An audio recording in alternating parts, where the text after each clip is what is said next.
કે જેલ નહીં મોતનું કફન માથે બાંધીને નીકળ્યા છીએ અમારી માતાઓ બહેનો માટે, અમારા ખેડૂતો માટે, અમારા યુવાનો માટે જરૂરી તાકાતથી લડવાનું થાય તૈયારી સાથે નીકળ્યા છીએ।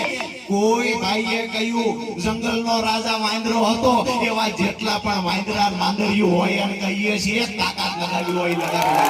અહીંયા 2-3 દિવસ પહેલા જ્યારે હું આવ્યો, અમારે બધા ભાઈઓ મને મળ્યા, બળુભાઈ, નવગણભાઈ, પ્રવીણભાઈ સહિત આખી ટીમ એમભાઈ બધા મળ્યા અને મને જાણવા મળ્યું, અમુક બહેનોએ પણ વાત કરી કે દારૂનું દૂષણ વધતું જાય છે। મારી વાત બહેનો સાચી છે, દારૂનું દૂષણ વધતું જાય છે। ગટરની પરિસ્થિતિ અઘરી છે, પાણી લોકોના ઘરમાં આવે છે, રોડ તૂટી ગયેલા છે, આ ઘણા બધા પ્રશ્નો છે અને એની સૌથી વધારે કોઈને પીડા હોય તો એ બહેનોને છે અને એટલા માટે જ આજે આવડી મોટી સંખ્યામાં બહેનો ઉપસ્થિત છે। 2 વર્ષથી પાણી નથી પણ નપાણિયાઓને ચૂંટીને મૂળી અને વિધાનસભામાં મોકલ્યા છે એટલા માટે પાણી નથી।